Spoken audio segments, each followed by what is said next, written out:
रिइंकार्नेशन of cold blooded queen episode 30 France में सबसे बड़ा रेस ट्रैक था, इसलिए पहले भी वहां इंटरनेशनल रेस हुई थी। 2 साल पहले नियति ने वहां विला खरीदा था। वाह, मतलब तुम्हारे पास वहां फ्रांस में भी घर है। छोटी राजकुमारी, प्रिंसेस, सभी भाई एक साथ चिल्लाते हुए खुशी से बोले। वही हॉल में बैठे बाकी सब उनकी बात सुनकर हैरान थे। क्या नियति ने वहां भी घर खरीद रखा है? अब आगे? जय हंसते हुए बोला। अच्छा हुआ, मुझे तो होटल में रहने में बिल्कुल भी अच्छा नहीं लगता है। वहां बिल्कुल भी घर जैसा फील नहीं होता है। करण भी बोला। हाँ तो क्या हम डायरेक्ट वहां जाएंगे? क्या जेट प्राइवेट प्लेस में लैंड होगा या एयरपोर्ट पर? नियति सिर हिलाकर बोली, मेरी प्राइवेट विला के आसपास की एरिया भी मेरी है, वहीं लैंड होगा। ये सुनकर सब एक्साइटेड हो गए। अब वो देखने के लिए इंतजार नहीं कर सकते थे। काशवी की आंखें भी बाहर आने को थी। वो अपनी बैग लेकर बैठी हुई थी। उसे तो नियति के साथ बात करने में भी डर लग रहा था, पर नियति की बात सुनकर वो भी एक्साइटेड हो गई। अब तो रूही, नेहा, अर्जित का भी मन कर रहा था उन सब के साथ वहां जाने के लिए, पर वो जानते थे नियति उन्हें कभी भी अपने साथ लेकर नहीं जाएगी। रूही की मुठिया कस गई। क्यों? इस लड़की के पास इतना पैसा, इतना पावर क्यों है? विपुल जी और सीखा जी हैरान थे पर कुछ नहीं बोले। वो सच में दिल ही दिल में प्राउड फील कर रहे थे, पर वो अपनी प्राउड को नियति के सामने शो नहीं कर सकते थे, इसलिए वो चुप थे। काशवी भी उठकर खड़ी हो गई और सब बाहर चले गए। रूही और नेहा को तो काशवी से भी जलन हो रही थी। ये लड़की क्यों जा सकती है, वो क्यों नहीं? मोम डैड के एनिवर्सरी के दिन से ही काशवी ने उसे बात करना बंद कर दिया था। उसने तो सोचा था वो इस लड़की को नियति को गलत दिखाने के लिए नीचे खींचेगी। उसने काशवी को नियति के बारे में बहुत कुछ गलत बताया था। वो उसे नियति के खिलाफ यूज करना चाहती थी, पर उसे समझ में नहीं आ रहा था कि ये लड़की कैसे बदल गई, ये कैसे इतनी समझदार हो गई। वही नियति और बाकी सब चले गए। प्रमित, अरहान और अरमान भी जाने वाले थे। वो सब पहले ही एयरपोर्ट पहुंच गए थे और वहां इंतजार कर रहे थे। वही रायजादा मैंशन में प्रखर और कियान नीचे आ गए थे। स्वाभिमान और प्राची भी नीचे आ गए थे। आज सारिका भी उनके साथ जा रही थी। उसने खुद ही जाने की बात की, इसलिए सुप्रिया जी ने रिक्वेस्ट किया उसे ले जाने के लिए। इसलिए कियान गुस्से में था। वो इस चुड़ैल लड़की को अपने साथ नहीं ले जाना चाहता था। संजीत भी नीचे आ गया था। वो तो सबसे ज्यादा एक्साइटेड था क्योंकि रुचिका जा रही थी। वो बस रुचिका के साथ टाइम बिताने के लिए ही इतना एक्साइटेड होकर जा रहा था। कल रात को ही उसे प्राची से पता चला कि राशि ने नियति भाभी को कॉल किया था और नियति भाभी ने उन सबको भी इनवाइट किया था, इसलिए यश को छोड़कर बाकी तीनों जा रहे थे। चाचू, क्या आप लड़की हो जो आपने आने में इतना टाइम लगा दिया? मम्मी को हम ज्यादा देर इंतजार नहीं करवा सकते। अगर मम्मी गुस्सा हो गई तो मैं आपको प्लेन से नीचे फेंक दूंगा। कियान मुंह बनाकर आंखें घुमाकर बोला।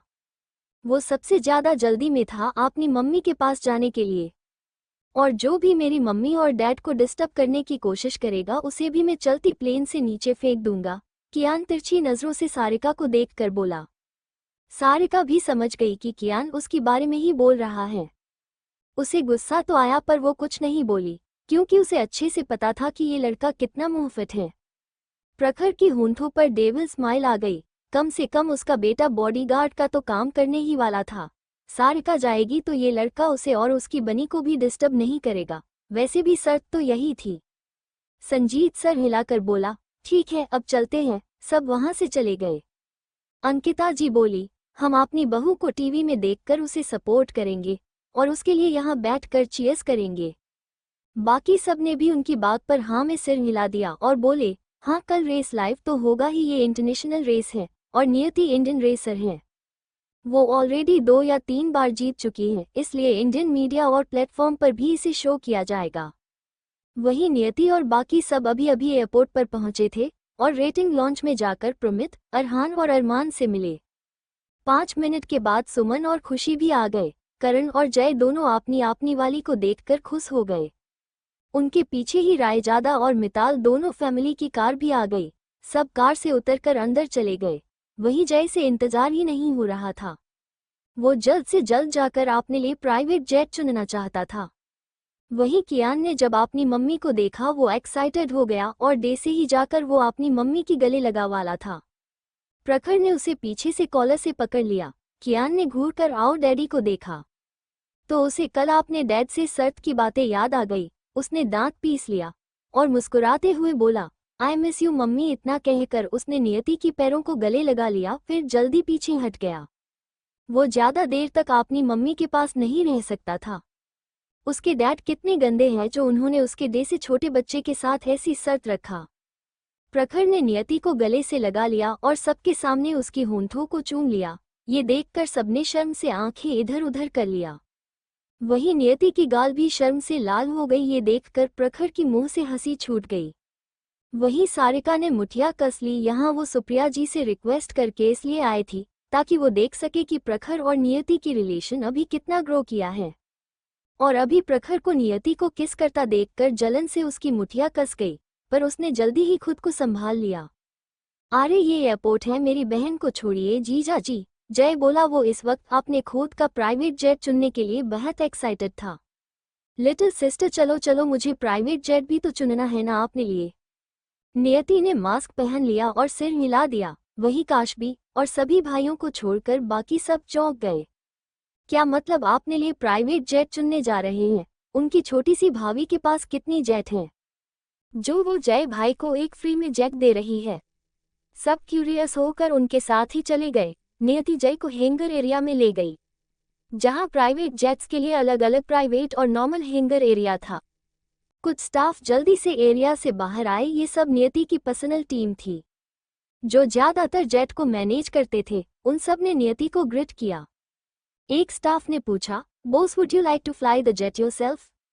सबने हैरानी से उस स्टाफ को देखा और प्राची ने पूछा, भाभी क्या आपको जेट चलानी आती है? क्या आप एक पायलट भी है? वो स्टाफ मुस्कराते हुए बोला, ओह तो आप बोस के फैमिली वाले और ससुराल वाले हैं। हमने परसों सुना था रचित सर से कि बोस की सगाई हो गई है। कांग्रेचुलेशंस बोस आपकी सगाई के लिए, और कांग्रेचुलेशंस सर आपको हमारी बोस से सगाई करने के लिए। वो स्टाफ नियति और प्रखर को देखकर बोले। प्रखर ने सिर हिला दिया तो वो स्टाफ प्राची की सवाल का जवाब देते हुए बोला, हमारी बोस को प्राइवेट जेट और फाइटर जेट दोनों ही चलाना आता है। सब हैरानी से नियति को देखने लगे। क्या उनकी छोटी सी भाभी इतनी कैपेबल हैं? वो अपनी भाभी से बड़े हैं, फिर वो अब तक क्या कर रहे थे जिंदगी में? मच्छर मार रहे थे। सारिका हैरान थी, उसकी पैर दे से जम से गए थे। उसने सोचा नहीं था कि नियति इतनी कैपेबल होगी। वो नियति के साथ जिस तरह से कंपैरिजन करने के लायक थी, शायद वो ही खुद को मूर्ख बना रही थी और कंपैरिजन करने की कोशिश कर रही थी कि कौन बेस्ट है प्रखर के लिए। पर सच तो ये था कि वो नियति के सामने कहीं नहीं टिकती थी। नियति उससे 100 गुना ज्यादा बेहतर थी। हर एक फील्ड में वो प्रखर के साथ कंधे से कंधा मिलाकर चलने की लायक थी। तो वो अब क्या करे? क्या वो इतनी साल की प्यार को भूल जाए और यूं ही हार मान ले? पर वो ये बात भी अब मानती थी कि नियति उससे बहुत ज्यादा बेहतर है। तभी संजीत की आवाज से वो होश में आई। उसने देखा सब आगे चले गए थे, वो थोड़ा पीछे रह गई थी, इसलिए संजीत उसे बुला रहा था। भाभी प्लीज मुझे भी सिखा दो, मुझे भी पायलट बनना है। इस वक्त स्वाभिमान किसी जिद्दी बच्चे की तरह जिद कर रहा था। तभी प्राची बोली, पर क्या तुम्हारे पास जेट है? नहीं ना भाई, क्यों ना आप मुझे एक जेट दे दे, आपको भी भाभी की तरह ही जेनरस होना चाहिए। उसकी बात सुनकर प्रमित ने उसे घूरा तो वो हंसते हुए बोली, भाई मुझे नहीं, मान भाई को दे दीजिए। प्रमीत की होंठों पर तिरछी स्माइल आ गई। वो प्राची को कोई भी रिस्क नहीं लेना देगा। उसकी प्रिंसेस पावरफुल थी और हर फील्ड में एक्सपर्ट थी, और जब वो अपनी प्रिंसेस से किला तब तक उसकी प्रिंसेस भी सब सीख चुकी थी, वरना वो तो अपनी प्रिंसेस को भी रिस्क लेकर सीखने नहीं देता। सब हैंगर के अंदर पहुंच गए थे। वहां इस वक्त 14 जेट था, बाकी 2 कंपनी की काम में गया था। एक को नियति का असिस्टेंट रचित लेकर लंदन गया था बिजनेस की काम में। सबकी आंखें हैरानी से बड़ी हो गई। ये पूरा हैंगर नियति का था।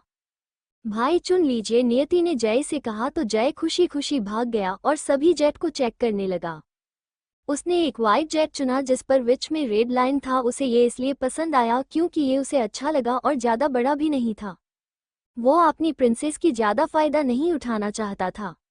ठीक है भाभी, मुझे भी एक चाहिए। भाई तो मुझे देने से रहे, स्वाभिमान भागते हुए बोला। तो प्रखर ने उसे घूर कर देखा और बोला, मेरी बीबी की जेट फैक्ट्री नहीं है जो तुम गिफ्ट मांग रहे हो।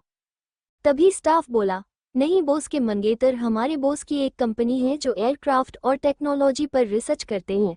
हाई वैल्यू ड्रोन्स, जेट्स, सब बनता है वहाँ। उसकी बात सुनकर तो प्रखर के साथ बाकी सब भी हैरान थे। बस भारद्वाज ब्रदर्स को छोड़कर सारिका तो गिरते गिरते बची। अब वो कौन सी फील्ड में इस लड़की से कंपेयर करेगी खुद को।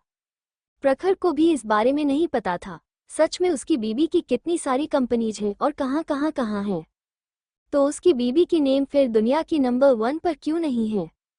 अगर सभी कंपनी को मिला दिया जाए तो उसकी बीबी की टर्नओवर उसकी कंपनी की जितनी ही होगी।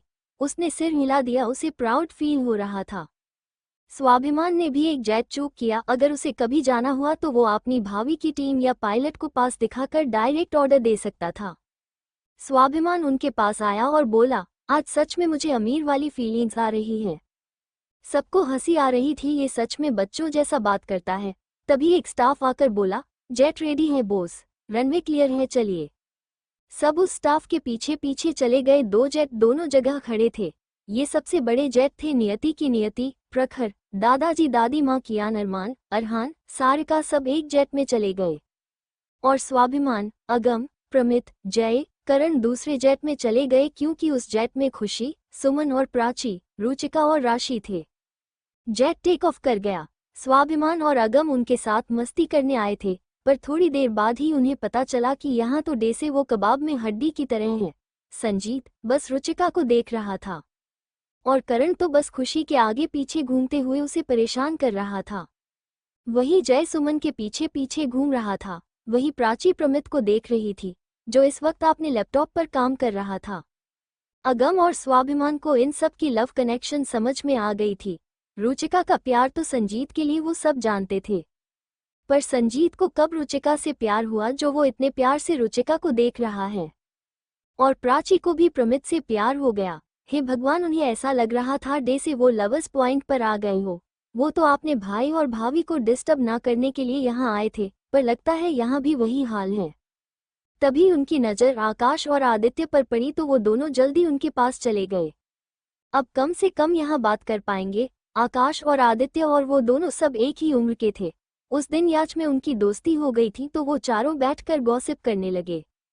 ये सब कब से चल रहा है इन दोनों के बीच, समझ में नहीं आ रहा है। अगम बोला, किसके बीच? आदित्य ने कंफ्यूज होकर पूछा। तो अगम ने प्राची और प्रमित और खुशी और करण की तरफ इशारा किया। यही इन सब का कब से लव अफेयर चल रहा है।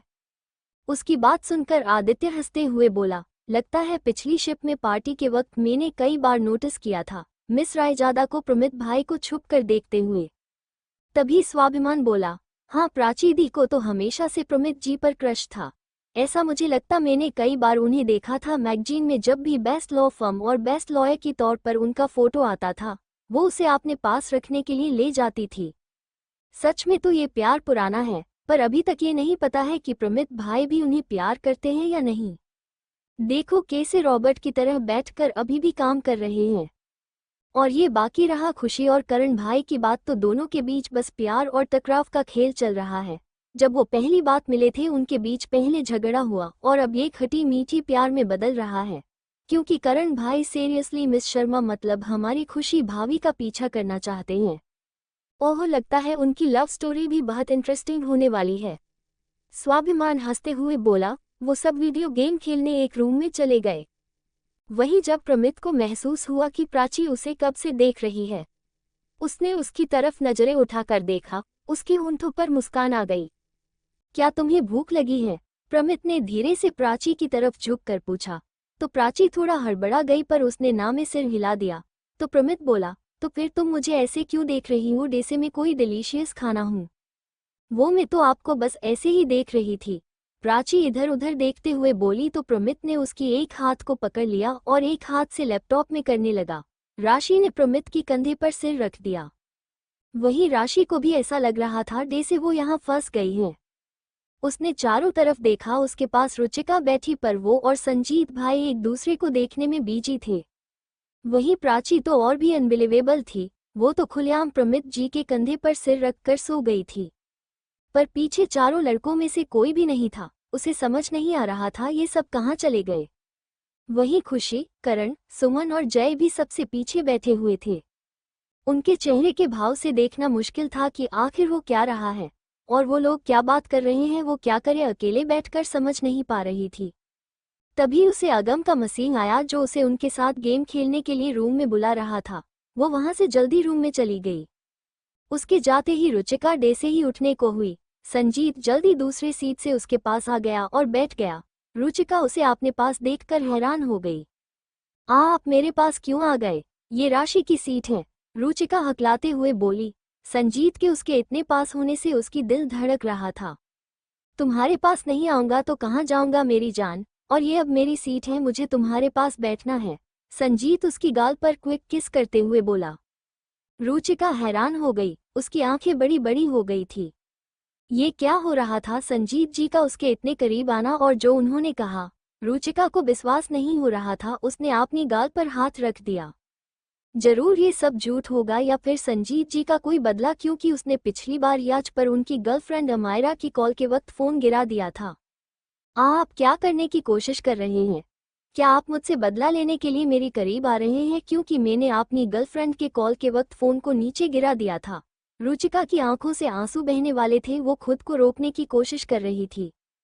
वो जल्दी से वहां से जाना चाहती थी। वही संजीत के दिल में दर्द सा हुआ। क्या रुचिका उसके बारे में ऐसा सोचती है? वो जिंदगी कभी भी उसे दर्द नहीं देगा, पर ये सब उसकी ही गलती है। वो अपनी गलती का दोष किसी और को नहीं दे सकता था। वही नियति की जेट में नियति और प्रकार दोनों इस वक्त रूम में थे। प्रखर ने नियति को गोद में बैठा रखा था और उसकी होंठों को भूखे भेड़िए की तरह किस कर रहा था। ऐसा लग रहा था डे से वो नियति को पूरी तरह से खा जाना चाहता हो। उसका हाथ नियति की कमर और सीने पर घूम रहा था। वो एक हाथ से उसकी कमर और दूसरी हाथ से उसकी उभार को स्थल रहा था। वही सारिका बाहर बाहर अजीब फील कर रही थी। उसने कब से प्रखर और नियति की रूम पर नजर रखा हुआ था। अब तक उन दोनों में से कोई भी बाहर नहीं आया था। सारिका की दिमाग में अजीब अजीब ख्याल आ रहा था। क्या ये दोनों यहाँ वो सब कर रहे हैं? क्या उनका रिश्ता इतना आगे बढ़ गया है? फिर से जलन से उसकी दिमाग भर गया। अब वो कुछ सोच नहीं पा रही थी। उसे बस नियति और प्रखर का क्लोज आना दिखाई दे रहा था। वो जानती थी वो नियति के आगे कुछ भी नहीं है, फिर भी प्रखर के लिए अपने प्यार को वो बदल नहीं पा रही थी। वो कोशिश करना चाहती थी, पर प्यार एक ऐसी बीमारी थी जो जल्दी खत्म नहीं होती थी। उसने मुठिया भींच लिया और खुद को रोक लिया। तभी उसकी नज़र एक स्टाफ पर पड़ी जो सबको जूस और कॉफ़ी सर्व कर रही थी। उसके दिमाग में एक आइडिया आया। वो उठकर थोड़ा पीछे प्राइवेट रूम्स की तरफ बढ़ गई। जैसे ही वो स्टाफ पीछे की तरफ उसे पूछने के लिए आए कि उसे कॉफ़ी चाहिए या जूस, सारिका ने उसे एक पोलाइट स्माइल दिया और उससे 3 जूस ग्लास ले लिया। वो स्टाफ थोड़ी असमंजस में थी तो सारिका बोली, ये मैं प्रखर जी और नियति के लिए ले रही हूँ। उस स्टाफ ने सिर हिला दिया और बोली, पर मैम आप अभी बॉस को डिस्टर्ब मत कीजिएगा वरना वो गुस्सा हो जाएगी। वो जब भी अपनी रूम में जाती है कोई भी उन्हें डिस्टर्ब नहीं करता है। वो स्टाफ 3 साल से इस फील्ड में थी। उसकी अच्छी नेचर की वजह से कई बार उसे प्राइवेट जेट में हाई प्राइस देकर बुलाया गया था। खास करके अपनी बॉस की जेट में 3 साल से वो पर्सनल क्रू मेंबर बन गई थी।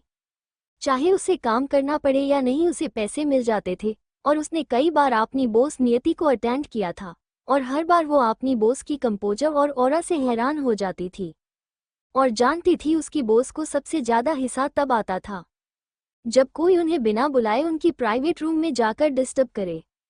इसलिए उसने सारिका को वार्न किया। वो नहीं जानती थी कि सारिका कौन है, पर जो भी है बॉस और उनकी फैमिली के साथ आई है तो गेस्ट ही होगी। इसलिए उसने कहना ठीक समझा और वहां से चली गई। सारिका ने इस बात पर ज्यादा ध्यान नहीं दिया। वो सच में देखना चाहती थी कि क्या सच में प्रखर और नियति फिजिकल रिलेशन में है। क्या उनके बीच का रिश्ता इतना आगे बढ़ चुका है? अगर ऐसा हुआ तो फिर वो प्रखर को कभी पाने के बारे में नहीं सोच सकेगी। उसने अपनी जूस को रख दिया और फिर नियति और प्रखर जिस रूम में थे उसकी डोर पर नॉक किया। इस वक्त किसी की भी ध्यान उसकी तरफ नहीं थी, वरना वो ऐसा नहीं कर पाती शायद।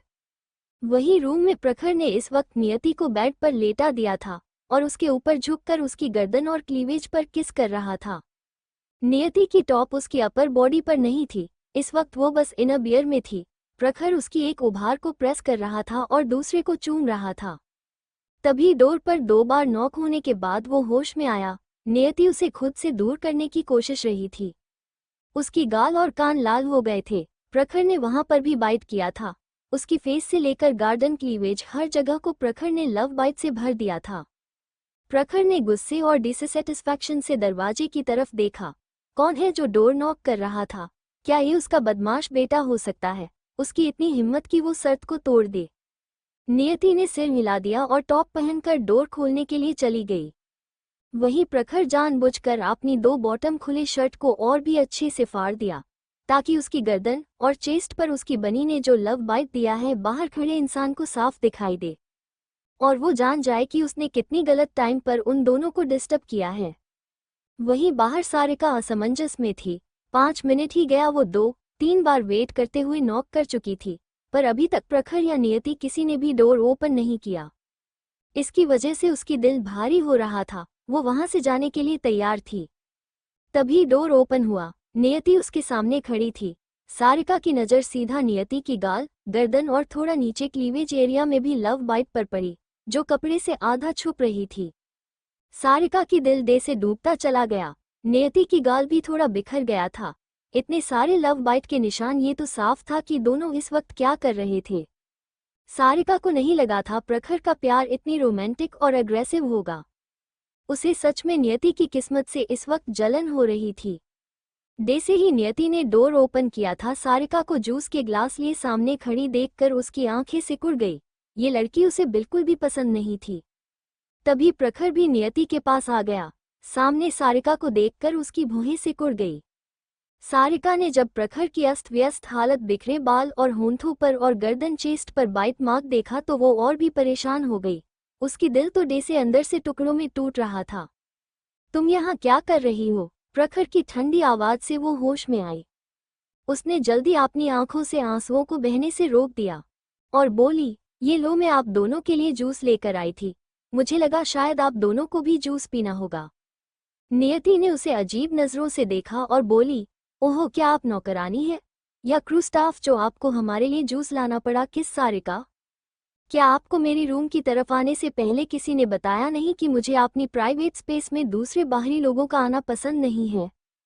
उसकी बात सारिका को सच में बुरा लगा। उसकी वजह से पहले भी रिसेप्शनिस्ट इतिश्री की जॉब गई थी, जिस वजह से वो पहले से ही गिल्ट से भरी हुई थी। उसने इतिश्री को पैसा भेजा था नहीं के तौर पर इतिश्री को बहुत मार पड़ी थी। वो ठीक भी नहीं हुई थी अभी तक। उसकी जिंदगी बर्बाद हो गई थी। वो नहीं चाहती थी नियति गुस्से में इस क्रू मेंबर को भी निकाल दे कर इस बार वो यही थी और वो क्रू स्टाफ भी उसकी तरफ नहीं थी। सच सामने आने पर उसकी ही बेइज्जती होगी। उस स्टाफ ने तो उसे मना किया था, वो खुद ही आई थी, इसलिए झूठ बोलने से कोई फायदा नहीं होने वाला था। सॉरी, मुझे नहीं पता था कि तुम्हें और प्रखर को बुरा लगेगा। मैं आप दोनों से माफी मांगती हूँ। स्टाफ ने तुझे मना किया था पर ये मैं ही थी। मुझे लगा आप दोनों को आए इतनी देर हो गई है तो कहीं डिहाइड्रेशन ना हो जाए, इसलिए मैंने उसकी बात पर ध्यान नहीं दिया और जूस देने आ गई। तभी दूसरे रूम का दरवाजा ओपन हुआ। कियान बाहर निकला और सारिका को अपनी मम्मी और डैड के रूम के बाहर देखकर उसकी आंखें छोटी हो गई। आप यहाँ क्या कर रही है चुड़ैल बुआ? क्या मैंने आपको आने से पहले ही नहीं कहा था कि मेरी मम्मी और डैड को अगर आप डिस्टर्ब करेगी तो मैं आपको चलती हुई प्लेन से नीचे फेंक दूंगा। कियान की आंखों में गुस्सा भर गई थी। सिर्फ वही अपने डैड और मम्मी को डिस्टर्ब कर सकता था, कोई और नहीं। और अब तक आने के बाद से वो भी अपने रूम में शांति से था, तो इस चुड़ैल की कैसे हिम्मत हुई उसके डैड और मम्मी को डिस्टर्ब करने की? कियान जल्दी से जाकर अपनी मम्मी और डैड के पास खड़ा हो गया। उसने अपने डैड से प्रॉमिस किया था कि वो आज किसी को उन्हें डिस्टर्ब नहीं करने देगा। मैं बस जूस देने आई थी बेटा, तुम गलत समझ रहे हो, सारिका बोली। उसे तो अब कियान इस बच्चे से और भी डर लगता था। ये बच्चा कहीं से भी एक बच्चे जैसा नहीं लग रहा था। ये किसी शैतान की तरह था जो उसे हमेशा से पहले भी प्रखर के पास आने से रोक देता था। कौन सा बच्चा ऐसा काम करता है? क्या आप नौकरानी हो? अगर आपको एक्ट्रेस मॉडल नहीं बल्कि नौकरानी बना था तो डैड क्यों ना आप इन्हें एंटरटेनमेंट इंडस्ट्री से बैन कर दो। उसके बाद ये परमानेंट नौकरानी बन सकती है। कितना अच्छा होगा ना? इन्हें क्वीन जाने की भी जरूरत नहीं पड़ेगी। ये पैसा लेकर घर में ही सर्वेंट बन सकती है। उसकी बात सुनकर सारिका की मुठिया कस गई। ये लड़का अब बहुत ज्यादा बोल रहा है। इतना छोटा बच्चा इतनी जहरीली बातें कैसे बोल लेता है? ये तो बिल्कुल अपनी इस मम्मी की तरह बोल रहा है। उसे इस वक्त बहुत बेइज्जती महसूस हो रही थी। मम्मी, क्या यहाँ आपकी स्टाफ नहीं है? आप उन्हें बुलाइए ना।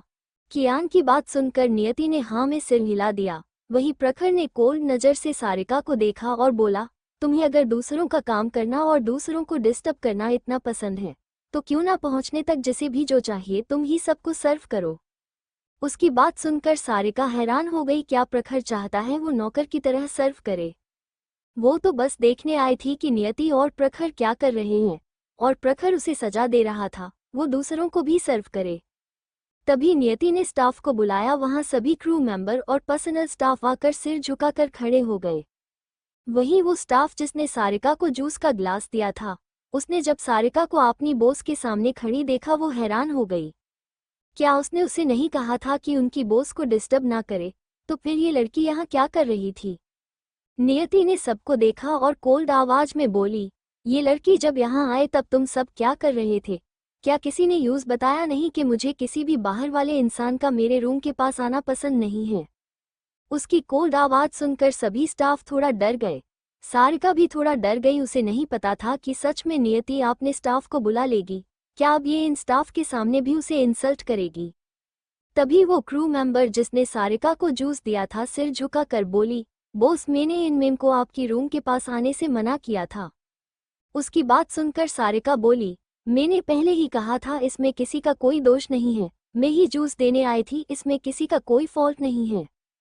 इतना कहकर को आंसू भरी आंखों से प्रखर को देखने लगी ताकि कम से कम प्रखर उसका साथ दे, पर प्रखर ने नियति की कमर में हाथ डाला और बोला, बनी चलो अंदर, टाइम वेस्ट हो रहा है, हम अपना रोमांस अंदर चलकर कंटिन्यू करना चाहिए।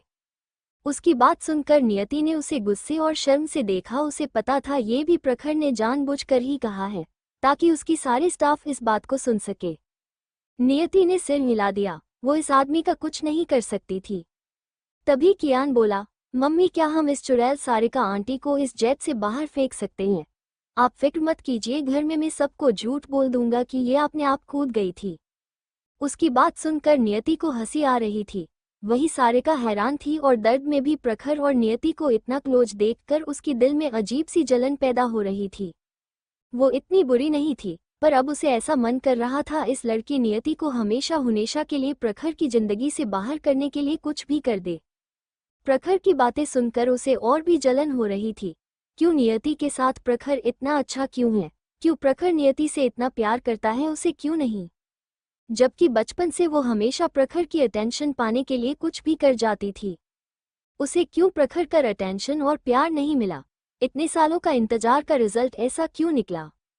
वहीं बाकी सब भी शोर सुनकर और स्टाफ को उस तरफ आते देखकर आ गए थे। काशवी धीरे से अरमान से बोली, क्या ये लड़की यहाँ आकर नियति और मिस्टर रायजादा के बीच में आपकी कोशिश कर रही है? अरमान सिर हिलाकर बोला, लगता तो यही है, ये लड़की शुरू से ही मुझे पसंद नहीं है। काशवी धीरे से बोली, पर ये तो मिस्टर संजीत और स्वाभिमान को भाई कह रही थी ना, तो फिर मिस्टर रायजादा से ये प्यार कैसे कर सकती है? अरहान बोला, ये बस एक एडोप्टेड बेटी है, पर घर में सब उससे प्यार करते हैं। ओहो, काशवी ने सिर हिला दिया। उसे नहीं पता था कि ये लड़की रायचंद फैमिली की एडोप्टेड बेटी है। ठीक है, इस लड़की को अभी कॉफी जूस खाना सबको सर्व देने दो। इतना कहकर प्रखर ठंडे भाव नियति को लेकर रूम में चला गया और डोर बंद कर दिया। सारिका अपनी दिल में दर्द लिए बस देखती रह गई पर कुछ नहीं कर पाई। कियान भी सारिका को घूरते हुए उसकी पैर पर चढ़ कर चला गया। सारिका दर्द से चिल्ला पड़ी। उसे सच में बहुत दर्द हुआ था। उसने पीछे देखा, सबको वजन देखकर उसे और भी बेइज्जत महसूस हो रहा था। क्या वो यहाँ बस बेइज्जत होने आई थी? उसे इस वक्त कियान और नियति पर हद से ज्यादा गुस्सा आ रहा था। बाकी सब भी वहां रूम में रेस्ट लेने के लिए चले गए। वहीं दूसरी तरफ राठी टेक्सटाइल में सुशांत जी अपने केबिन में परेशान होकर बैठे हुए थे। जितने भी लोगों ने उनकी प्रोजेक्ट में इन्वेस्ट किया था सब अपने इन्वेस्टमेंट वापस मांग रहे थे और सारी प्रोजेक्ट बंद हो गया था। ऐसा लग रहा था जैसे सब कुछ बर्बाद हो गया हो। उनकी शादी और फिर अफेयर की न्यूज भी वायरल हो रही थी कि कैसे उन्होंने अपनी बीबी को धोखा दिया और अपनी बीबी और बेटी को सिर्फ 5 करोड़ देकर अपनी बीबी को डाइवोर्स देकर अपनी जिंदगी से बाहर कर दिया। इस वक्त उनकी कंपनी की शेयर गिरती जा रही थी। हर सेकंड पर ये और भी गिरता जा रहा था।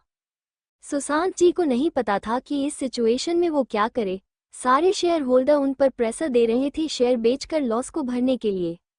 बाकी जो भी पैसा प्रोजेक्ट में इन्वेस्ट हुआ था, आधे से ज़्यादा पैसा तो प्रोजेक्ट में ही इन्वेस्ट हो चुका था, तो वो पैसा लाकर कहाँ से इन्वेस्टर को देंगे समझ में नहीं आ रहा था। तभी उसकी सेक्रेटरी और अभी अभी बनी बीबी रीता अंदर आई। वो भी बहुत परेशान थी। उसने कल ही सुशांत से शादी किया था और आज इतनी बड़ी प्रॉब्लम, उसने तो ठीक से अपनी लग्जरी लाइफ और मिसेस राठी की टाइटल को एंजॉय भी नहीं किया था। कितनी मुश्किल से तो उसने सुशांत को अपनी बीबी को छोड़कर उससे शादी करने को मनाया था। इतने सालों तक उसने सुशांत जैसे बूढ़े को झेला था ताकि वो एक ऐसो आराम की जिंदगी जी सके, पर उसका सारा सपना डे से टूट रहा था। नहीं, वो फिर से उसी गरीबी से भरी जिंदगी में नहीं जाना चाहती थी जहां पर हर एक पैसे का हिसाब रखकर खर्च करना पड़े। वो डे से ही अंदर आई। उसने ध्यान नहीं दिया कि सुशांत कितनी परेशानी से सपना सिर मसल रहा है। वो गुस्से से बिफरते हुए बोली, सुशांत जी, ये क्या हो रहा है? आप क्या बिजनेस को ठीक से नहीं संभाल सकते? हमारी कंपनी की शेयर क्यों गिरती जा रही है और सारे इन्वेस्टर आकर पैसा क्यों मांग रहे हैं? आप कर क्या रहे हैं? आप उन्हें हैंडल क्यों नहीं करते? अगर ऐसा हुआ तो हम तो बाकरूफ हो जाएंगे। उसकी बात सुनकर सुशांत जी ने उसे घूर कर देखा। जब रीता की नज़र सुशांत जी की गुस्से भरी आंखों पर पड़ी तो वो एक पल के लिए डर गई। फिर खुद को नॉर्मल करते हुए बोली, मुझे गलत मत समझिए, मैं तो ये सब बस हमारे बेटे के लिए कह रही हूँ। अगर सच में हम बाकरूफ हो गए तो हमारे बेटे का क्या होगा? हम कैसे उसे एक अच्छी लाइफ देंगे? सुशांत जी इस वक्त वो बहुत मासूम लग रही थी। उसकी बात सुनकर और बच्चे की बात सुनकर उनका भाव थोड़ा नर्म हो गया। वो बोले, मैं सब कुछ ठीक करने की कोशिश कर रहा हूँ रीता, मैं हमारे बेटे के लिए सब कुछ ठीक कर दूंगा। बस मुझे पता चल जाए कि कौन हमें टारगेट कर रहा है। उन्हें अभी तक पता नहीं था कि ये संजीत के ऑर्डर पर हो रहा है। तभी उनका असिस्टेंट जल्दबाजी में अंदर आया। क्या तुम्हें नॉक करने की मैनर्स नहीं है? रीता गुस्से से चिल्लाई। तो असिस्टेंट ने अजीब नज़रों से उसे देखा। ये घटिया लड़की अब उसे मैनर्स सिखाएगी। जब ये लड़की आई थी तब उसने इसे बहुत मासूम समझा था और उसने ही रीता को सारा काम सिखाया था, पर कुछ दिन बाद ही इसने सुशांत डे से मिडिल एज की शादीशुदा आदमी को फंसा लिया। तब से तो डे से ये आसमान में उड़ रही थी। अब देखो, कंपनी बर्बाद होने को आया है और इसे अभी भी लगता है वो इसकी रिस्पेक्ट करेगा। क्या हुआ, तुम बिना नॉक किए अंदर कैसे आ गए? क्या कुछ पता चला तुम्हें कि ये सब कौन कर रहा है? सुशांत जी ने पूछा।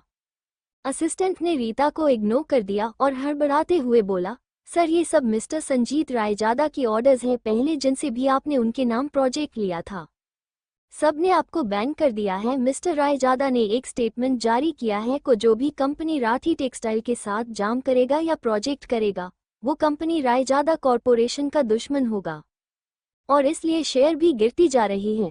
और मिसेस राठी ने भी ये न्यूज़ डिस्क्लोज कर दिया है कि आपकी और उनकी शादी हो चुकी है, जिस वजह से ये प्रॉब्लम और भी बढ़ गई है।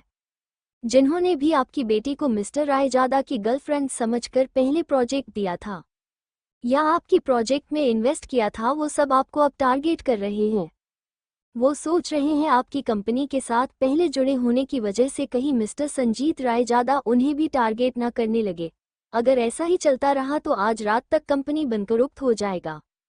उसकी बात सुन सुशांत और रीता दोनों हैरान हो गए। सुशांत को रीता पर भी गुस्सा आ रहा था। तुमने क्या जरूरत थी इतनी जल्दी हमारी शादी को पब्लिक करने की? उनकी बात सुनकर रीता हैरान होकर बोली, सुशांत जी, आप कैसे सिर्फ मुझे दोष दे सकते हो? मैं तो बस नहीं चाहती थी कि हमारे बेटे को कोई नाजायज कहे, इसलिए मैंने हमारी शादी को पब्लिक कर दिया। इसमें दोष तो आपकी बेटी अमायरा की है। क्या उसने आपको बताया कि मिस्टर रायजादा कुछ ऐसा करने वाले हैं? अगर वो आपको पहले ही बता देती तो हम पैसा उठाकर हमारे पास रख लेते। अब तो हम वो भी नहीं कर सकते हैं। हमारे बेटे की फ्यूचर का क्या होगा? उसकी बात सुनकर सुशांत जी ने सिर पकड़ लिया और बोले, जब मिस्टर संजीत ने अमायरा को छोड़ दिया है तो उन्हें हमसे बदला लेने की क्या जरूरत है? जो भी हुआ है, जो भी झूठ बोला है, सब अमायरा ने किया है। उन्हें समझ नहीं आ रहा था क्या करे। तभी उनका फोन बजने लगा। फोन उठाकर बात करने के बाद वो और भी परेशान हो गए। क्या हुआ, आप फिर से इतना परेशान क्यों हो गए? रीता ने पूछा। अब तो उसे अपने फ्यूचर और बच्चे को लेकर डर लग रहा था। अब तो वो अबॉर्शन भी नहीं करवा सकती थी। इस बूढ़े के साथ अगर पैसा ना हो तो वो भला क्यों इसके साथ रहेगी? अभी बैंक से कॉल आया था, अगर मैंने कल तक सारा लोन नहीं चुकाया तो वो लोग मेरे कंपनी और घर को ऑक्शन लिए खाली करवा देंगे। उनकी बात सुनकर रीता चौंक गई। कंपनी और घर का ऑक्शन। वो घर भले ही बाकी आलीशान विला से थोड़ा छोटा था, पर रीता जिंदगी भर भी इतने आलीशान विला में नहीं रह सकती थी। वो कुछ सोचते हुए बोली, मिस्टर संजीत रायजादा को अमायरा की सच्चाई पता है, इसलिए वो हमसे बदला ले रहे हैं। क्यों ना हम जाकर उन्हें बता दें कि हमारा अमायरा से कोई लेना देना नहीं है। हमने अमायरा की मोम के साथ उसे भी घर से बाहर निकाल दिया है। मिस्टर रायजादा अमायरा पर गुस्सा है। अमायरा आपकी बेटी है, क्या पता उन्हें यही लगता होगा कि अमायरा अभी भी आपके साथ है, भले कि उसकी मोम और आपकी डाइवोर्स हो गया है। जब हम उन्हें सच्चाई बताएंगे तो वो हमें टारगेट करना बंद कर देंगे। उसकी बात सुशांत जी को भी सही लगा, उन्होंने हाँ में सिर हिला दिया। वही असिस्टेंट इन दोनों बेवकूफ़ों के देख रहा था, जिन्होंने अपने ही मन में सब कुछ एसुम कर लिया। क्या मिस्टर संजीत रायजादा को नहीं पता होगा कि मिस अमायरा उनके डैड के साथ अब नहीं रहती हैं? वही कुछ घंटे बाद नियति की जेट फ्रांस में उसकी विला की चॉपर फील्ड में लैंड हुई। सब जेट से बाहर आए, दूसरा जेट भी आकर लैंड हुआ तो प्रखर नियति की हाथ पकड़कर बाहर आया। बाकी सब भी उनके पीछे बाहर आ गए। सारिका को देखकर ऐसा लग रहा था जैसे थक कर आई हो। उसे बहुत गुस्सा आ रहा था, जिसे भी जो चाहिए उसे ही सर्व करना पड़ा। वो 1 घंटा भी रेस्ट नहीं कर पाई थी। सब ने चारों ओर देखा तो उस जगह की खूबसूरती देखकर तो जैसे सब हैरान हो गए। चारों ओर बड़ा सा फील्ड था चॉपर लैंड होने के लिए, और दूसरी तरफ दूर गोल्फ कोर्स और रेस कोर्स था। सब आगे चले गए। जैसे जैसे वो आगे जा रहे थे वो सब और भी हैरान होते जा रहे थे। थोड़ी दूर में एक ब्लैक और एक वाइट हॉर्स बंधे हुए थे। ये दुनिया की सबसे महंगी थोरब्रेड नस्ल के हॉर्स थे, जिन्हें 2 साल पहले नियति ने खरीदा था। और जब भी आती थी यहाँ हॉर्स राइडिंग करती थी। ये उसकी पिछली जिंदगी से ही शौक था। जैसे ही उन दोनों हॉर्स को नियति की एहसास हुआ, वो समझ गए कि उनकी बोस आ गई है। वो दोनों आगे पैर उठाकर हिनहिनाने लगे। नियति ने उन्हें देखा और प्रखर के साथ उनके पास चली गई। उसने उनकी सिर पर हाथ फेरा तो दोनों उसकी हाथ पर अपने सिर को रगड़ने लगे, जैसे उससे अपना प्यार जताने की कोशिश कर रहे हो। कल सुबह हम साथ में राइड करेंगे, नियति बोली तो हॉर्स ने जैसे उसकी बात को समझकर सिर हिला रगड़ने लगा। तभी प्रखर ने नियति को पीछे खींच लिया और बोला, मैं तुम्हारे साथ रहूंगा। उसे इस घोड़े से भी जलन हो रही थी। ये हॉर्स इतना लकी कैसे हो सकते हैं कि उसकी बनी उन्हें इतने प्यार से टच करे। उसकी बनी सिर्फ उसे ही इतने प्यार से टच कर सकती है। दोनों हॉर्स ने प्रखर को हिनहिनाते हुए देखा, जैसे गुस्सा हो रहे हो कि कैसे आपने हमारी बोस को हमसे दूर कर दिया। बाकी सब भी आ गए थे और दोनों घोड़े को छूने की कोशिश कर रहे थे, पर दोनों हॉर्स ऐसे गुस्से से हिनहिना कर पीछे हट रहे थे जैसे वो सब कोई वायरस हो। वो अपनी बोस के सिवा किसी की राइड नहीं बनते थे और उन्हें काबू करना इतना आसान भी नहीं था। भाभी, ये तो दुनिया की सबसे महंगी नस्ल की घोड़ा है ना, इसमें से एक भी मिलना मुश्किल है और आपके पास दो हैं। स्वाभिमान हैरानी से बोला। तो अरहान बोला, हाँ 2 नहीं, प्रिंसेस के पास 3 और हैं जो इंडिया वाले फार्म हाउस में हैं। जब भी स्कूल की ऑफ रहता है प्रिंसेस खुशी, सुमन और हम सब वहाँ राइड करने और टाइम बिताने जाते हैं। उसकी बात सुनकर करण बोला, ओहो वाह, मतलब तुम सब पिकनिक मनाने जाते हो? तो क्या इस बार मैं भी उस पिकनिक में शामिल हो सकता हूँ? हाँ मुझे भी जाना है भाभी, मुझे भी। स्वाभिमान, अगम, प्राची, राशि, रुचिका एक साथ बोले। राशि बोली, मुझे हॉर्स राइडिंग सीखना है, मैंने यश भाई से कहा था पर उन्हें तो बिजनेस से फुर्सत नहीं है। उसने मुंह बना लिया। इस वक्त वो अजीब टेढ़ा मुंह बनाते हुए बहुत क्यूट और खूबसूरत लग रही थी, बिल्कुल किसी बच्ची की तरह। अरहान की नज़र तो राशि पर ही ठहर गई। सच में ये लड़की बच्ची जैसी बिहेव करती है। नियति ने हाँ में सिर हिला दिया तो सब खुश हो गए। तभी कियान ठंडी आवाज में बोला, मेरी मम्मी सिर्फ मेरे साथ और डैड के साथ रोड कर सकती हैं। आप सबको सीखना है तो खुद जाकर किसी कोच से सीखिए, भिखारी तो नहीं है आप जो आपने पास पैसे नहीं हैं।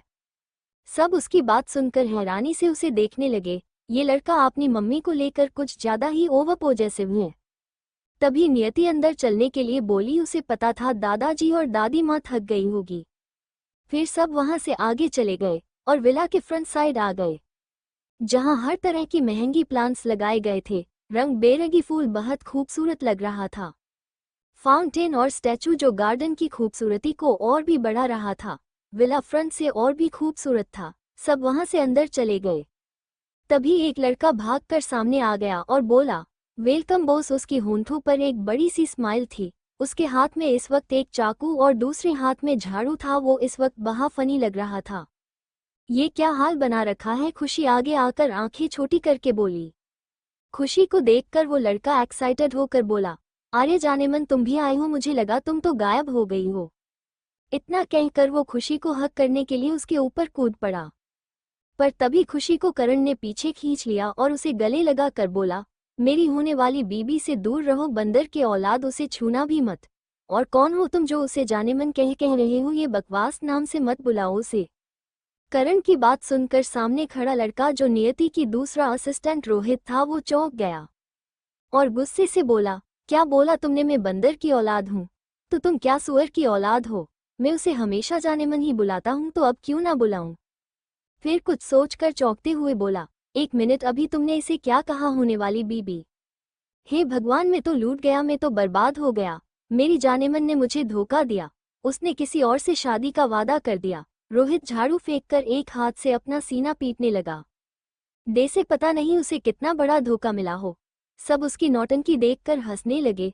सबकी हंसी की आवाज रोहित की कानों में पड़ी तो रोहित चुप हो गया। सबको देखकर वो अपना सिर खुजलाने लगा। तभी खुशी भी करण से अलग हुई और गुस्से से उसे घूरते हुए बोली, कितनी बार कहा है मेरे साथ ऐसे बार बार चिपकने की कोशिश मत करो।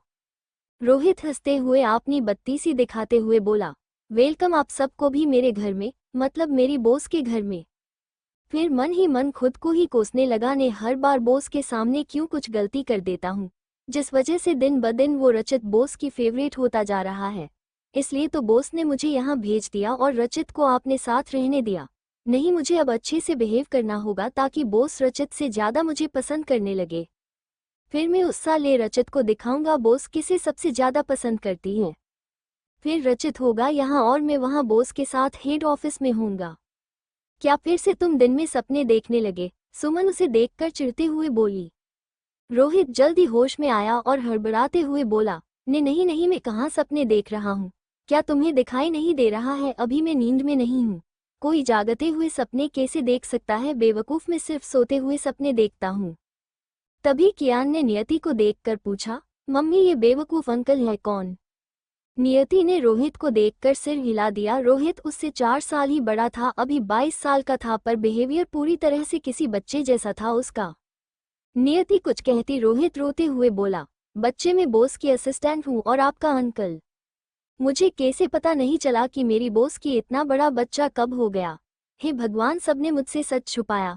पर एक मिनट, मेरी बॉस तो अभी 18 साल की हुई है। किसने मेरी बॉस को माँ इतने बड़े बच्चे की माँ बना दिया? कौन है वो जाहिल? ने तो आज उसे छोड़ूंगा नहीं। उसकी बात सुनकर प्रखर ने उसे ठंडे भाव से घूर कर देखा और बोला, मैंने अपनी बनी को माँ बनाया है। इतना कहकर उसने नियति की कमर से पकड़ा और नियति के साथ अंदर चली गई। नियति ने बस सिर हिला दिया, बाकी सब भी उनके पीछे पीछे चले गए। रोहित ने भी झाड़ू उठाया और उनके पीछे चल दिया। सब सोफे पर बैठ गए तो सुमन बोली, रोहित तुमने बताया नहीं कि ये चाकू और झाड़ू से तुम क्या कर रहे थे? मुझे तो इनका कॉम्बिनेशन कुछ समझ नहीं आया। रोहित झाड़ू और चाकू दूर रखते हुए बोला, मेरे रूम में एक कॉकरोच घुस आया था, मैं उसे ही मारने के लिए इसका यूज कर रही थी, पर वो कॉकरोच है कि मरता ही नहीं है, उड़कर रूम से बाहर आ गया है। उसकी बात सुनकर सब हंसने लगे। कियान मुंह बनाकर बोला, मोम आपने इन बेवकूफ़ अंकल को क्यों असिस्टेंट रखा है? आपको इन्हें कॉकरोच मारने वाले स्टाफ की लिस्ट में रखना चाहिए। उसकी बात सुनकर रोहित ने उसे मासूमियत से देखा और बोला, बॉस आपका बेटा सच में डेविल है, देखिए कैसे मेरे टैलेंट की बेइज्जती कर रहा है। आप कहिए ना सबसे टैलेंटेड और खिल असिस्टेंट हूँ। नियति ने उसे अजीब तरह से देखा और बोली, टैलेंटेड तो हो तुम?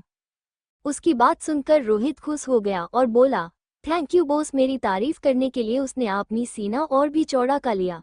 हीरे की परख तो जौहरी को ही होता है, मेरे टैलेंट के बारे में तो सिर्फ मेरी बॉस ही समझ सकती है। वो इस वक्त प्राउड फील कर रहा था और मूर्ख की तरह मुस्कुराने लगा। खुशी और सुमन ने सिर हिला दिया। क्या इस बेवकूफ़ को नियु की सार्केस्टिक बातें भी समझ नहीं आ रही हैं? फिर कुछ सोचकर प्रखर की तरफ इशारा करके बोला, बॉस क्या ये एक्स्ट्रा हैंडसम इंसान आपकी फियोंसी है जिसके बारे में रचित ने मुझे कॉल करके बताया था? रचित ने उसे सिर्फ इतना बताया था कि उसकी बॉस की सगाई हो गई है, पर ये नहीं बताया था कि सगाई किससे हुई है। उसने कितनी बार भी रचित से पूछा पर रचित ने उसे एक बार भी नहीं बताया, जिस वजह से वो रचित पर और भी गुस्सा था। उसका तो मन कर रहा था जाकर रचित को सबक सिखाए। तुम्हें क्या लग रहा है? नियति ने बिना भाव के कहा। स्टाफ आकर उनसे स्नैक्स कॉफी पूछने लगे। सारिका बहुत थक गई थी, आज सब रेस्ट कर रहे थे, सिर्फ वही थी जो 1 मिनट भी उसने रेस्ट नहीं किया था। वो फ्रेश होना चाहती थी, इसलिए जल्दी से संजीत को इस बारे बोली। वो जानती थी उसके संजीत भाई के सिवा इस वक्त कोई उसकी बात को नहीं सुनने वाला है। संजीत के कहने पर नियति ने स्टाफ को सारिका को रूम दिखाने के लिए बोला। सारिका स्टाफ के साथ रूम में चली गई। नियति ने दादाजी और दादी माँ को भी रूम दिखाने के लिए कहा। भले ही उनकी हेल्थ कंडीशन अभी ठीक थी, पर वो अभी ओल्ड हो रहे थे। वो ज्यादा देर ट्रैवल करने के बाद ऐसे बैठे रहना ठीक नहीं था। दादाजी और दादी माँ स्टाफ के साथ अपनी रूम की तरफ चेक गए। वहीं जैसे ही रोहित ने सुना कि ये रायजादा कॉर्पोरेशन का सीईओ प्रखर रायजादा है, जिससे उसकी बॉस की शादी होने वाली है, तो वो और भी हैरान हो गया और हैरान होकर बोला, हे भगवान, ये क्या हुआ? मेरी बॉस तो लूट गई, बर्बाद हो गई, अब मैं क्या करूं? फिर नियति के सामने जा परेशान होकर बोला, बॉस आप जल्दी इस इंसान से सगाई तोड़ दीजिए, शादी अभी तक नहीं हुई है। बहुत अच्छा हुआ बॉस, शायद आपको नहीं पता कि इस आदमी का पहले से ही एक बच्चा है। और तो और मैंने तो ये भी सुना है किसी एक्सीडेंट में ये घायल हो गए थे, और वो कभी किसी लड़की के करीब भी नहीं आते हैं। कुछ लोग तो ये भी कहते हैं कि वो गे हैं। आप कैसे उनसे शादी कर सकती हूँ बॉस? बिल्कुल भी नहीं, मैं आपकी जिंदगी को बर्बाद नहीं होने दूंगा। उसकी बात सुनकर प्रखर अपनी खा जाने वाली जानलेवा नजर से उसे घूरने लगा। जैसे अभी उसे मारकर कुत्तों को खिला देगा। इस लड़के की हिम्मत कैसे हुई उसकी बीबी को उससे दूर करने की कोशिश करने की? वहीं कियान भी गुस्से से रोहित को घूर रहा था। इनकी हिम्मत कैसे हुई ऐसा कहने की? क्या ये इंसान उसके डैड और मम्मी के बीच मिसअंडरस्टैंडिंग क्रिएट करके उसके मम्मी और डैड को अलग करना चाहता है? तभी नियति मजाकिया भाव से बोली, क्या ये अच्छा नहीं है? मेरे पति मुझे चीट नहीं कर पाएंगे। आप इतनी छोटी सी बात के लिए इनसे शादी नहीं कर सकती बॉस। मैं आपके लिए इनसे भी एक अच्छा, क्यूट, हैंडसम और पावरफुल लड़का ढूंढ दूंगा। वहीं प्रखर के भाई और बाकी सब प्रखर को थूक गटकते हुए देखने लगे। प्रखर की आंखें और भी ठंडी हो गई, तज बर्फ की तरह, और टेम्परेचर डे से माइनस में गिर रहा था। क्या इस लड़के को मरने जा कुछ ज्यादा ही शौक है, जो ये हमारे डेविल भाई के सामने ही उन्हें भाभी से अलग करने की बात कर रहा है? नियति बोली, ओह सच में, पर तुम मेरे मंगेतर से ज्यादा अच्छा लड़का कहाँ ढूंढोगे? मेरा मंगेतर दुनिया का सबसे रिच इंसान है और दुनिया का सबसे हैंडसम इंसान है। जरा बताओ तुम कहाँ ढूंढोगे ऐसा लड़का? उसकी बात सुनकर रोहित सोच में पड़ गया। हाँ, ये भी सच था। प्रखर रायजादा सबसे रिच और पावरफुल इंसान था, और देखने में तो ग्रीक गॉड जैसा था। शायद ही वो प्रखर से कभी जिंदगी में ज्यादा हैंडसम लड़का देख पाए, तो ढूंढेगा कहाँ? वो खुद लड़का होकर कुछ पल के लिए वो प्रखर के चाम में खो गया था। बॉस, पर पैसा तो आपके पास भी है ना? प्यार भी चाहिए ना? मैं ऐसा लड़का ढूंढूंगा जो आपसे बहुत ज्यादा प्यार करे। नियति सिर हिलाकर बोली, ये भी काम नहीं आएगा, क्योंकि मेरे होने वाले पति मिस्टर रायजादा मुझे सबसे ज्यादा प्यार करते हैं। आपनी बनी को अपनी तारीफ करता देखकर प्रखर दिल ही दिल में बहुत खुश हो रहा था, पर उसे रोहित पर गुस्सा भी आ रहा था। ये इंसान जरूर उसके हाथ से ही मरना चाहता है, जो इतना बेताब होकर उसकी बनी को उसे छोड़ने के लिए मना रहा है। रोहित ने प्रखर की तरफ देखा तो डर से उसकी रीढ़ की हड्डी तक सिहर उठी। प्रखर की आंखें इतनी खतरनाक थीं मानो कोई खतरनाक शिकारी भेड़िया अपनी शिकार को देख रहा हो। उसे ऐसा लगा जैसे प्रखर की आंखों में देखकर वो मर जाएगा। प्रखर की आंखें उसे ऐसा लगा जैसे रंग बदलकर सुनहरा हो रहा हो। उसकी आसपास की औरा उसे अपनी बॉस की औरा से भी ज्यादा खतरनाक लग रहा था। उसकी बॉस मौत की देवी थी। उसने अपनी बॉस को लाशों का पहाड़ बनाते देखा था, पर वो दृश्य भी उसे इस मिस्टर रायजादा की आंखों से ज्यादा खतरनाक नहीं लग रहा था। उसकी तो बोलती ही बंद हो गई और वो झूठी हंसी हंसते हुए बोला, मैं तो मजाक कर रहा था बॉस, मिस्टर रायजादा तो सबसे ज्यादा हैंडसम है। मैंने आज तक इतना हैंडसम और डैशिंग लड़का अपनी जिंदगी में भी नहीं देखा है। ये कितनी पावरफुल और सक्सेसफुल है, दुनिया का सबसे रिच इंसान भी है।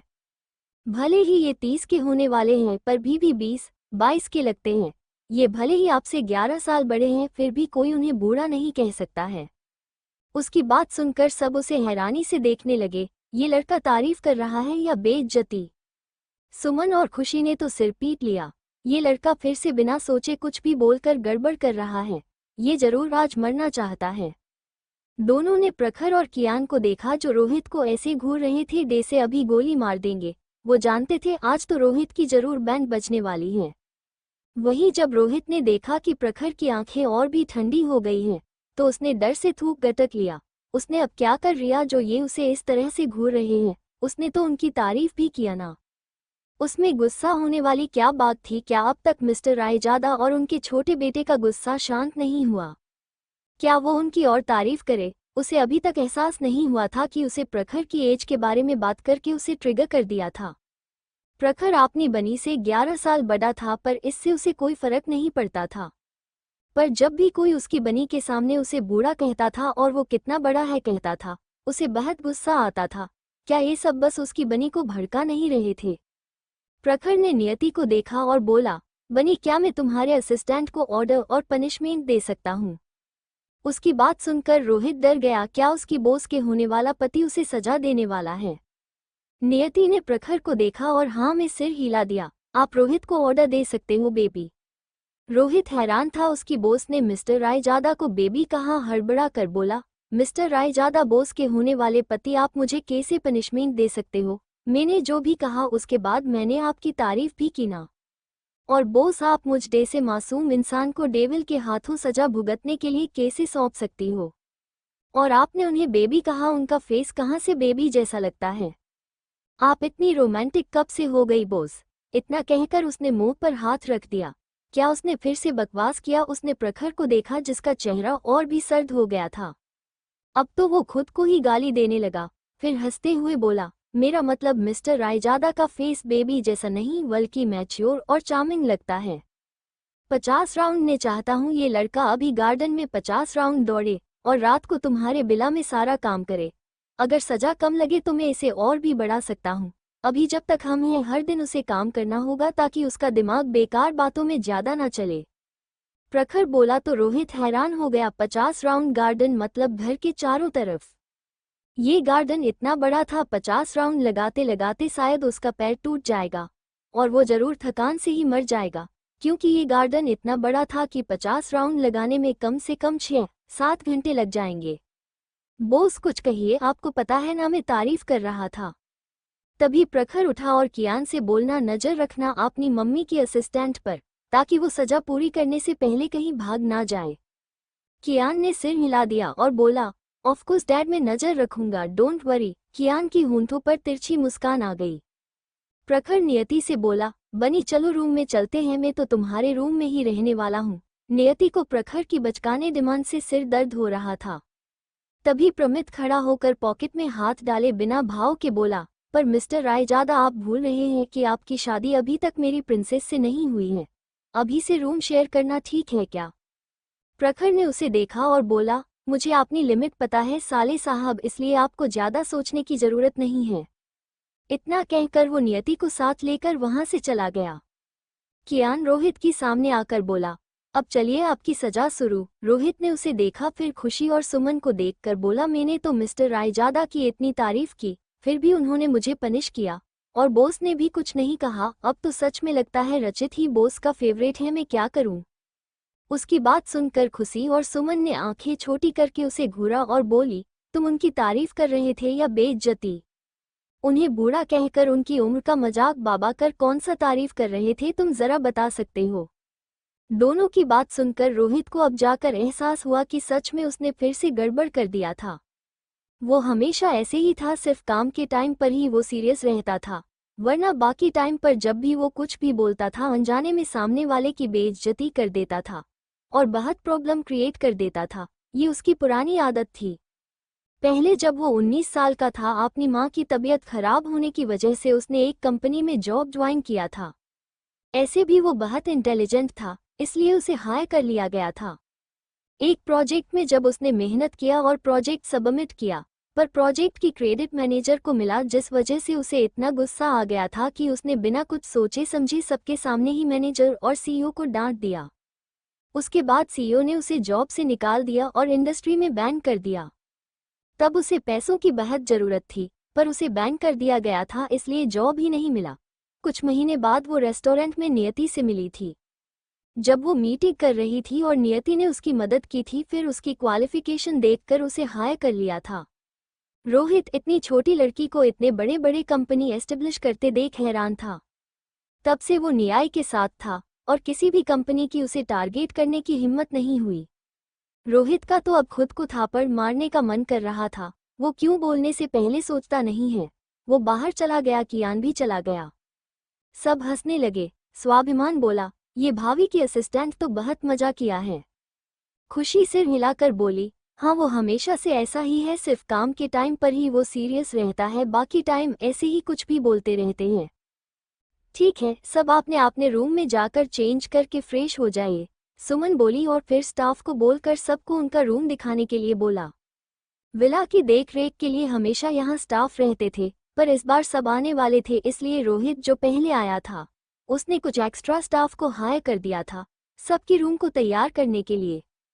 सभी स्टाफ ने सिर हिला दिया और उन सबको उनका रूम दिखाने ले गए और उन सब के एक्स्ट्रा लगेज भी उन लोगों ने कैरी कर लिया। वहीं खुशी फोन देखते हुए पीछे चल रही थी, तभी करण उसके कान के पास आकर धीरे से बोला, क्यों ना हम एक ही रूम शेयर करें जीजू, और छोटी राजकुमारी की तरह। उसकी बात सुनकर खुशी ने गुस्से से उसे देखा और उसके पैर पर हील से मारकर आगे चली गई। करण की चीख निकल गई तो सबने पीछे मुड़कर उसे देखा। ऐसे सबको अपनी तरफ देखता पाकर करण हंसते हुए बोला, कुछ नहीं, बस सोफा से पैर लग गया। सबने सिर हिला दिया और स्टाफ के पीछे चले गए। वहीं गार्डन में रोहित भाग रहा था और एक राउंड पूरा करके वो कियान के सामने खड़ा होकर उसको देखकर बोला, छोटे सौतान, क्या तुम मेरी सजा को कम नहीं कर सकते? तुम्हें बस अपने डैड से झूठ बोलना है। मैंने 50 राउंड पूरे कर लिया है। मैं प्रॉमिस करता हूँ मैं तुम्हें यहाँ की सबसे बेस्ट जगह पर घुमाने के लिए ले जाऊंगा और तुम्हारे डैड और तुम्हारी तारीफ मेरी बॉस मतलब तुम्हारी मम्मी के सामने कर दूंगा। उसकी बात सुनकर कियान बिना भाव के बोला, नहीं, इसकी कोई जरूरत नहीं है। मैं अपनी खुद की ही तारीफ अपनी मम्मी के सामने कर सकता हूँ। आपकी तारीफ करने का तरीका बहुत भयानक है, मुझे ऐसी तारीफ बिल्कुल नहीं चाहिए। अब चलिए, 49 राउंड और है, अगर आप ऐसे ही रुके रहेंगे तो मैं मम्मी से और डैड से बोल दूंगा कि आप अपनी पनिशमेंट पूरा नहीं करना चाहते हो। उसकी बात सुनकर रोहित का चेहरा उतर गया। ये लड़का तो अपने बाप की तरह ही डेविल है, देखो कैसे उसे धमकी दे रहा है। कौन कहेगा कि ये एक छोटा बच्चा है। थोड़ी देर बाद सब चेंज कर फ्रेश होकर गार्डन में आ गए थे।